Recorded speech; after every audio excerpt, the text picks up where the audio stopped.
Olá, bom dia! Combate à Covid-19. Mais de 51 milhões de brasileiros já estão com a vacinação completa e os casos positivos e mortes pela doença estão em queda no país. Trabalhadores vão receber parte dos lucros do FGTS. Até o final de agosto, 8 bilhões de reais vão ser creditados nas contas de quem contribui. E ainda, o presidente Jair Bolsonaro participa da entrega de mais moradias a famílias de baixa renda, dessa vez em Manaus, no Amazonas. O Brasil em Dia desta quarta-feira, 18 de agosto, já está começando.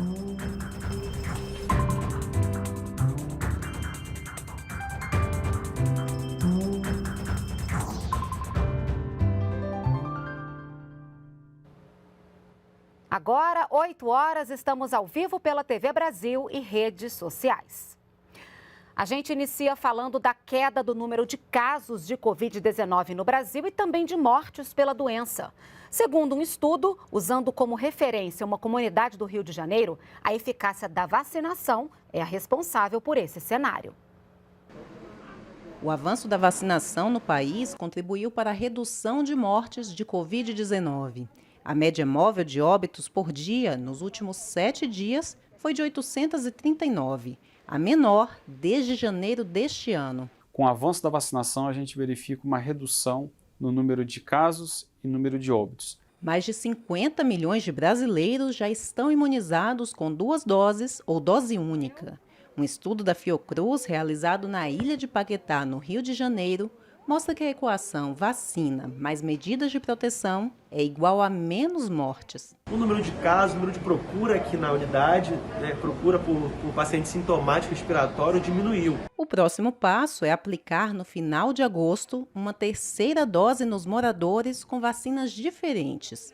O resultado do estudo pode estender a medida a todos os brasileiros. A população daqui vai e volta do continente diariamente, além de receber um fluxo de turistas, que é constante aqui na ilha. Então a gente entende que os cuidados anteriores precisam ser mantidos, de distanciamento social, de máscara, de higienização das mãos, etc. Mas além da vacina, a gente precisa fazer uso dessas medidas chamadas não farmacológicas, porque por intermédio dessas medidas a gente evita o espalhamento do vírus e o contágio, para que junto com a vacina a gente consiga diminuir a quantidade de transmissão de casos.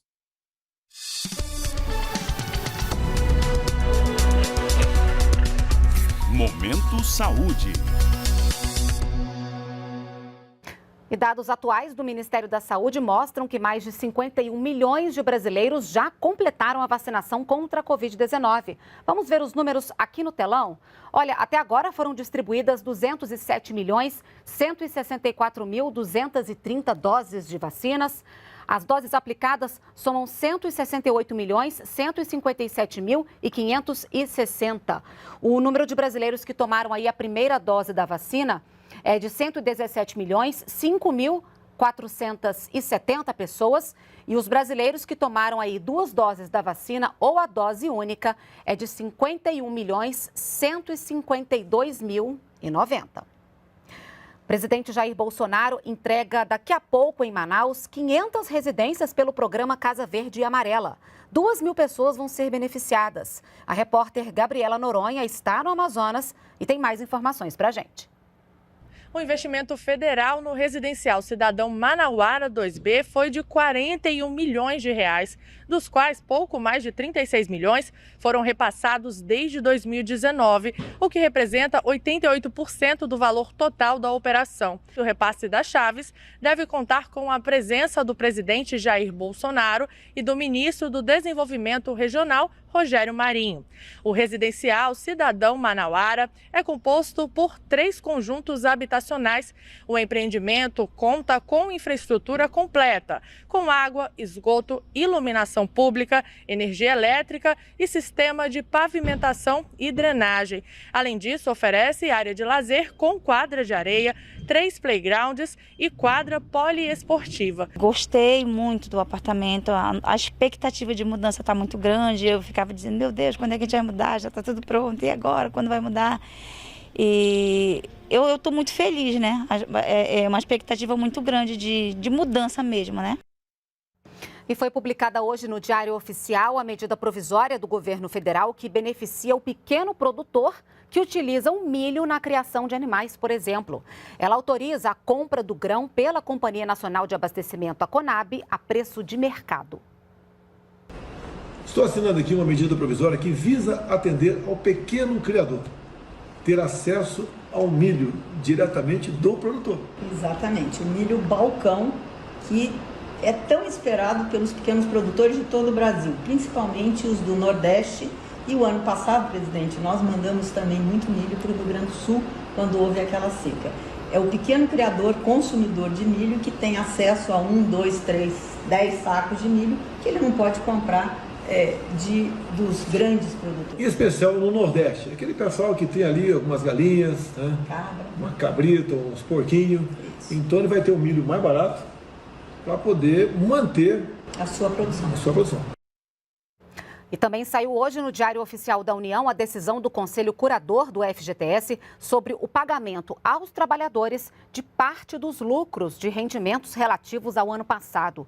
Com isso, até o final de agosto, serão creditados mais de 8 bilhões de reais nas contas vinculadas. Os trabalhadores vão receber na conta do FGTS 96% do lucro líquido obtido pelo fundo em 2020. Isso dá mais de 8 bilhões e 100 milhões de reais, valor 8,3% maior do que o que foi distribuído no ano passado. Os recursos vão estar nas contas de 88 milhões de trabalhadores até o final deste mês. Isso é muito importante por dois fatores. Primeiro, que o Fundo de Garantia rendeu mais que a inflação. Então, contra o IPCA de 4,52 de 2020, o fundo rendeu 4,92. Mais, inclusive, que a caderneta de poupança. O lucro será depositado na conta do fundo de forma proporcional ao que cada trabalhador tinha em dezembro de 2020. O recurso pode ser sacado, por exemplo, quando o trabalhador é demitido sem justa causa. A liberação dos recursos do FGTS para os trabalhadores, dos lucros obtidos em 2020, não altera as regras para o saque dos valores que o trabalhador tem na sua conta do FGTS. Esse é um colchão de recursos, uma reserva de recursos que o trabalhador tem para fazer frente a uma série de situações em que ele pode enfrentar ao longo das suas atividades produtivas. A consulta ao saldo do FGTS pode ser feita no site da Caixa, pelo aplicativo FGTS e também no balcão de atendimento de agências da Caixa Econômica Federal. Para mais informações, o trabalhador também pode ligar para o telefone 0800 726 0101. O ministro Tarcísio de Freitas esteve na Comissão de Infraestrutura do Senado e fez um balanço das obras realizadas e também privatizações. Até o fim do ano, 100 grandes construções no setor de transportes serão entregues pelo governo federal. O ministro da Infraestrutura falou aos senadores da comissão sobre as obras e investimentos no setor. A gente tem alguns resultados para comemorar. No primeiro semestre deste ano foram 51 entregas. A gente deve acabar o ano de 2021 com mais de 100 entregas, com mais de 2.000 quilômetros de pavimentação entregues em todo o Brasil. Tarcísio Gomes de Freitas ainda apresentou os números das privatizações. De janeiro de 2019 até o momento, foram 74 leilões de ativos de infraestrutura, com a contratação de 80 bilhões de reais em investimentos. E a assinatura de 96 contratos de adesão para terminais privados, com a contratação de 13 bilhões de reais em investimentos no setor portuário. Segundo ele, em outubro, o Ministério inicia outra temporada de concessões. Começando no dia 29 de outubro, com o leilão da rodovia Presidente Dutra, a gente está falando de 15 bilhões de investimentos entre o Rio de Janeiro e São Paulo, além da incorporação da Rio Santos. O edital para a concessão da Dutra, rodovia que liga São Paulo a Rio de Janeiro, foi aprovado pela Agência Nacional de Transportes Terrestres, o que representa mais um passo para o leilão previsto para outubro. O ministro ainda afirmou que em agosto começam as audiências públicas para os leilões dos aeroportos de Viracopos, em Campinas, Congonhas, em São Paulo e Santos Dumont, no Rio de Janeiro. O tema da educação financeira vai chegar também às escolas. O governo federal e a Comissão de Valores Mobiliários vão capacitar professores das redes de ensino pública e privada para abordar o assunto com os alunos, que serão os futuros consumidores. Na casa desse bancário, desde cedo, a orientação de como cuidar do próprio dinheiro faz parte da educação do filho Arthur, de 12 anos. A nossa educação financeira dada aos filhos foi conforme a nossa experiência de vida, os nossos pais, e a gente transmitiu para eles. Mas eu sempre achei necessário realmente estar dentro da escola essa questão da educação financeira. E assim será uma parceria entre o Ministério da Educação e a Comissão de Valores Mobiliários vai permitir a capacitação de 500 mil professores das redes públicas e privadas de ensino nos próximos 3 anos em todo o país. A ideia é que depois do curso, os professores repassem os ensinamentos sobre finanças para cerca de 25 milhões de estudantes. Para isso, vão contar com materiais de apoio sobre diversos assuntos. Com essa parceria, o MEC vai ser capaz de qualificar os professores e o que a gente precisa é qualificar primeiro os professores para que esses sim possam distribuir o conhecimento aos alunos. Começa treinando os professores, mas o objetivo que eu quero chegar é esse aqui, de dar um conhecimento aos alunos para que eles possam fazer escolhas. Temas como a formação de poupança, consumo consciente, orientação a investimentos. Essa formação, inicialmente, ela vem atender os anos finais do ensino fundamental, mas ela se expande para o ensino médio e para a educação básica. Os cursos de educação financeira para professores são de graça e quem quiser mais informações pode acessar esse endereço aí que aparece na sua tela. Você conhece o mel de Bracatinga? Produzido a cada 2 anos, o produto é típico do Planalto Sul brasileiro. Agora, ele passa a ter reconhecimento internacional com um selo de indicação geográfica, concedido quando um produto tem características próprias de um lugar de produção. Um produto único que conquistou o mercado internacional. Este é o mel de melato da região de Bracatinga, no sul do Brasil. As abelhas não usam o néctar das flores, e sim o melato, produzido por um outro inseto, a cochonilha, que se concentra nas árvores da Bracatinga. É um mel com coloração bem mais escura,